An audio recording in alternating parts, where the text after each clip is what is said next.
Olá, sejam todos muito bem-vindos para mais um dia de leitura de Como se tornar sobrenatural. Estamos no capítulo 12, o capítulo que vai tratar aqui sobre a glândula pineal. Então, se você chegou até aqui, ou aliás, se esse vídeo chegou até você, é porque você já vem buscando um conhecimento diferente, uma expansão da sua mente.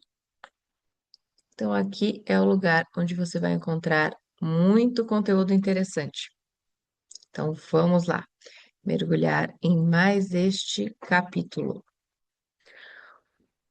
O estudo que citei diz que a glândula pineal é um transdutor neuroendócrino capaz de receber e converter sinais no cérebro.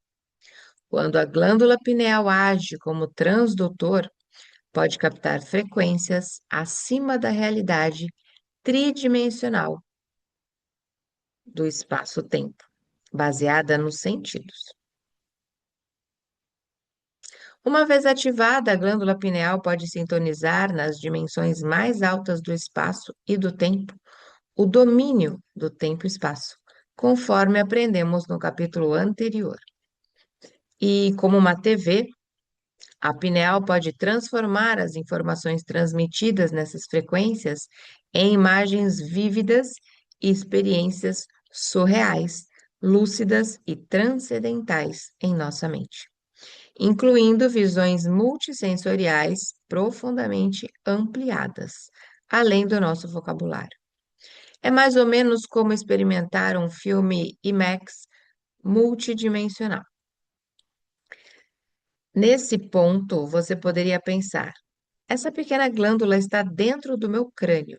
Como vou exercer estresse mecânico sobre os cristais, criar um efeito piezoelétrico e ativar a glândula pineal para que ela funcione como uma antena? E como essa antena vai captar frequências e informações além da matéria e da luz e fazer a transdução dessas assinaturas eletromagnéticas em imagens significativas, como uma experiência transcendental além da realidade tridimensional? Para que a glândula pineal seja ativada, quatro coisas importantes devem acontecer. Vou abordar três delas agora e informarei o quarto passo na hora de ensinar a meditação. O efeito piezoelétrico. Os cristais de calcita mencionados acima e mostrados na figura 12.4 são fundamentais para a criação do efeito piezoelétrico na glândula pineal. Lembre-se, os cristais são minúsculos, com cerca de 1 a 20 microns de comprimento. Para colocar em perspectiva, o tamanho pode variar de 1/100º a 1/4 da espessura de um fio de cabelo humano. Na maior parte, são em formato de octaedro, hexaedro e romboedro. Como já aprendemos no capítulo 5, o objetivo da técnica de respiração que praticamos antes de muitas meditações é retirar a mente do corpo, liberando energia potencial armazenada como emoções dos três centros de energia inferiores. Enquanto inspiramos e contraímos os músculos intrínsecos, acompanhamos a respiração desde o períneo até o topo da cabeça. Depois, prendemos a respiração e comprimimos mais os músculos, aumentando a pressão intratecal. Como já mencionei, essa é a pressão criada quando você faz pressão interna contra as paredes do corpo, como, por exemplo, quando prende a respiração e ergue algo pesado. A palavra piezoelétrico deriva das palavras gregas piesin, que significa apertar ou pressionar, e piezo, que significa empurrar. Não é por acaso que peço para prender a respiração e apertar os músculos intrínsecos. Quando faz isso, você empurra o líquido cefalorraquidiano contra a glândula pineal, exercendo estresse mecânico sobre ela. Esse estresse mecânico se traduz em uma carga elétrica, e é essa ação precisa que comprime os cristais empilhados na glândula pineal e cria um efeito piezoelétrico. Os cristais da glândula pineal geram uma carga elétrica em resposta ao estresse que você aplica. Então, aqui temos uma demonstração desses cristais, né? Foto de um cristal de calcita encontrado na glândula pineal. E aqui esses 5 e esse é o comprimento, né? O tamanho.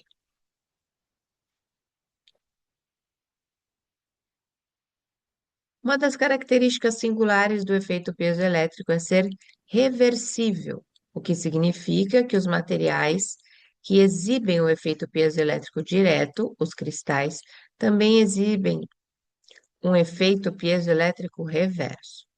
Quando os cristais na glândula são comprimidos e criam uma carga elétrica, o campo eletromagnético que emana da glândula pineal faz com que os cristais se estiquem à medida que o campo aumenta. Quando os cristais que geram o campo eletromagnético atingem seu limite e não podem se estender mais, se contraem e o campo eletromagnético reverte a direção e se move em direção à glândula pineal. Quando o campo eletromagnético atinge os cristais da glândula pineal, comprime-os novamente, produzindo outro campo eletromagnético. Esse ciclo de expansão e reversão do campo perpetua um campo eletromagnético pulsante. Não é de admirar que eu diga para prender a respiração, apertar e contrair os músculos. E não é surpresa que eu insista na repetição desse processo várias vezes. Enquanto você faz a respiração, prende o ar e contrai os músculos continuadamente a cada ciclo de respiração. Você está ativando as propriedades piezoelétricas da glândula pineal. Quanto mais faz isso, mais acelera os ciclos por segundo de expansão e contração do campo eletromagnético, tornando os pulsos cada vez mais rápidos.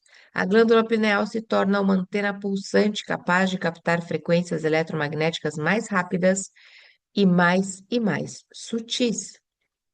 Dê uma olhada na figura 12.5. Falamos sobre o movimento do líquido cefalorraquidiano durante a respiração no capítulo 5, mas vamos expandir o ensinamento. Ao entrar no cérebro, o fluido se desloca pelo canal central, no espaço entre a coluna vertebral e a medula espinhal. A partir daí, flui em duas direções. Primeiro entra no quarto ventrículo, depois no terceiro ventrículo. Ao fluir do quarto para o terceiro ventrículo, passa por um caminho ou canal estreito e, aninhado bem atrás do terceiro ventrículo, repousa o que parece uma pequena pinha. É isso que significa pineal. Trata-se de uma glândula pineal. Trata-se da glândula pineal, do tamanho de um grão de arroz graúdo. O líquido cefalorraquidiano também flui em torno da parte posterior do cerebelo, para o outro lado da glândula pineal, circundando-a com fluido pressurizado. Ao aumentar a pressão intratecal, você canaliza um volume maior de líquido para a câmara do terceiro ventrículo e para o espaço ao redor do cerebelo. Então, você prende a respiração e contrai a musculatura. O volume extra de fluido exerce pressão das duas direções contra os cristais, fazendo com que se comprimam e criem o efeito piezoelétrico. Esse é o primeiro evento que deve ocorrer para ativar a glândula pineal. Então, a glândula pineal aqui, bem nessa parte, um pouquinho abaixo do meio, né, da cabeça.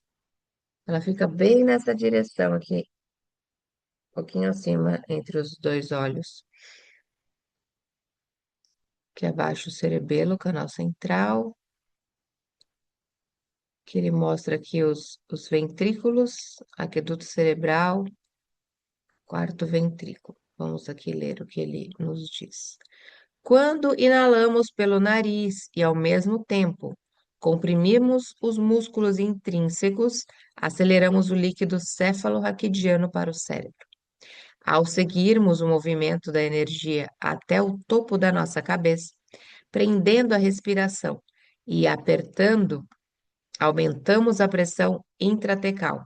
O aumento da pressão move o líquido cefalorraquidiano do quarto ventrículo através de um pequeno canal para o terceiro ventrículo, que você vê nas setas. Ao mesmo tempo, o fluido do curso ao redor do cerebelo, setas, comprime os cristais da glândula pineal. O estresse mecânico aplicado produz uma carga elétrica na glândula pineal, criando um efeito piezoelétrico. 2. A glândula pineal libera seus metabólitos. O líquido cefalorraquidiano se move por um sistema fechado chamado sistema ventricular. Consulte a figura 12.5. O sistema ventricular facilita o movimento do fluido desde a base da coluna vertebral, através dela, das quatro câmaras do cérebro, chamadas aquedutos ou ventrículos, e de volta ao sacro, base da coluna vertebral. Quando você inspira e acompanha a respiração até o topo da cabeça, prende a respiração e contrai para cima e para dentro, acelera o líquido cefalorraquidiano. Na superfície da glândula pineal existem pequenos pelos, os cílios. Veja a figura 12.6. O fluido acelerado, em movimento mais rápido do que o normal através das câmeras do sistema ventricular, roça nos cílios, que superestimulam a glândula pineal. Como a pineal tem a forma de um falo, a estimulação produzida pela aceleração do fluido, combinada com a ativação elétrica criada pelo aumento da pressão intratecal em um sistema fechado, faz a glândula ejacular alguns metabólicos aprimorados de melatonina no cérebro. Você fica um passo mais perto de ativar a glândula pineal e ter uma experiência transcendental. Figura 12.6. Cílios na extremidade da glândula pineal. Os pequenos cílios da glândula pineal são estimulados quando o fluido cefalorraquidiano acelera através do sistema ventricular. 3. A energia é distribuída diretamente no cérebro. Ao lançar um foguete no espaço, superar a gravidade para sair do chão, é a parte que mais requer energia. De modo semelhante, mover a energia de nossos centros inferiores exige um bocado de intensidade e esforço. A respiração se torna a intenção apaixonada de nos libertar das emoções autolimitantes do passado.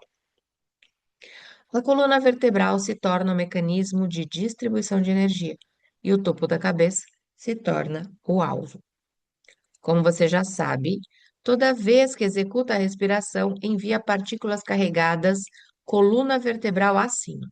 À medida que essas partículas aumentam em velocidade e aceleração, criam o que é conhecido como campo de indutância.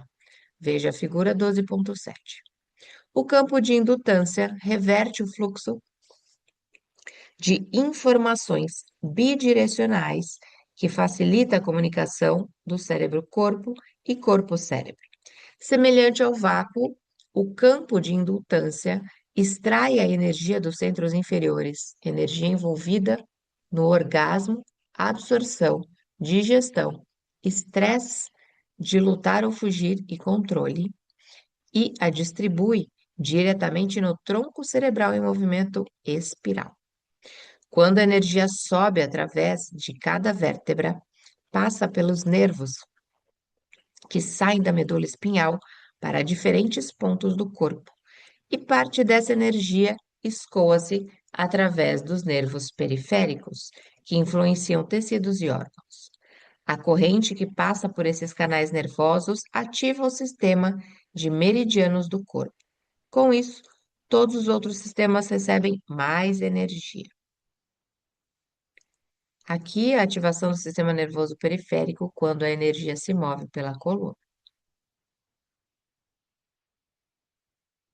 que tem as setas nas direções que a energia vai se movendo. Quando a energia liberada do corpo para o cérebro passa por passa por cada nervo espinhal existente entre cada vértebra. A excitação desse sistema ativa ainda mais os nervos periféricos, que transferem mais energia para diferentes tecidos e órgãos. Como resultado, mais energia é distribuída por todo o corpo. Quando a energia chega ao tronco cerebral, tem que passar pela formação reticular. O trabalho da formação reticular é editar constantemente as informações que vão do cérebro para o corpo, bem como do corpo para o cérebro. Essa formação faz parte de um sistema chamado Sistema Ativador Reticular, SAR, responsável pelos níveis de vigília. Quando você acorda de um sono profundo, porque houve um som em sua casa, é o SAR que o alerta e desperta.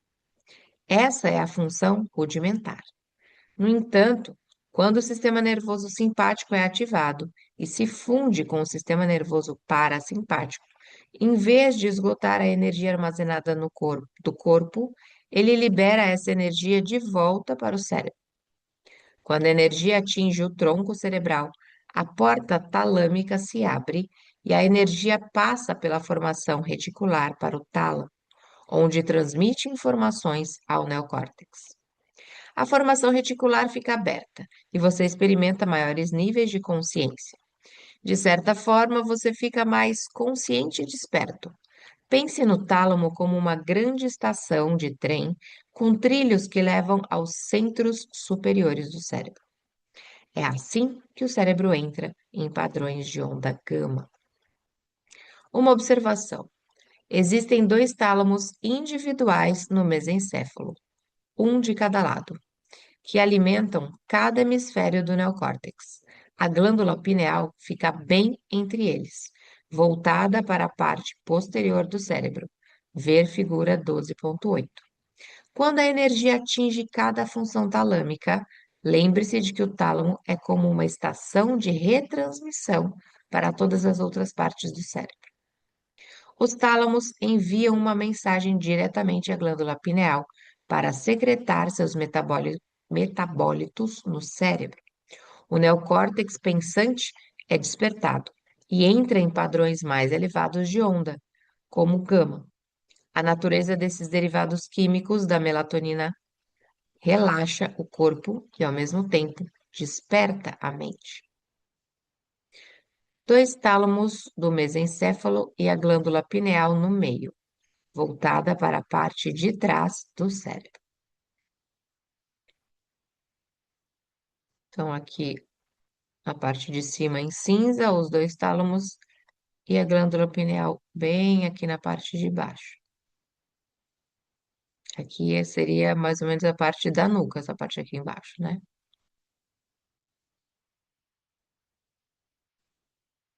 Bem entre os tálamos do mesencéfalo, situa-se a pequena glândula pineal em forma de pinha, voltada para a parte de trás do cérebro. Lembre-se, quando você está em ondas beta, o sistema nervoso simpático está alerta para uma emergência no mundo exterior e utiliza a energia para sobreviver. A diferença com as ondas gama é que, em vez de perder energia vital, você libera e cria mais energia no corpo. Você não está em estado de emergência ou sobrevivência quando isso ocorre, está em êxtase.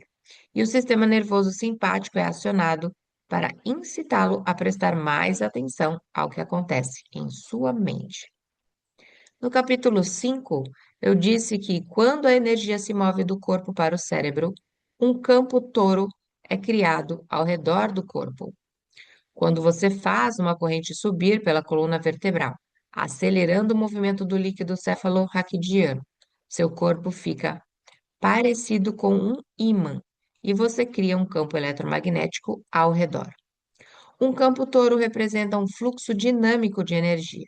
Ao mesmo tempo que o campo toro se move para cima, para fora e ao redor do corpo, quando a glândula pineal é ativada, um campo toro reverso atrai energia para dentro do corpo pelo topo de sua cabeça. Como toda frequência carrega informações, a glândula pineal recebe informações além do campo de luz visível e além dos sentidos. Veja a figura 12.9. Quando as três coisas acontecem em conjunto, a sensação é de ter um orgasmo na cabeça.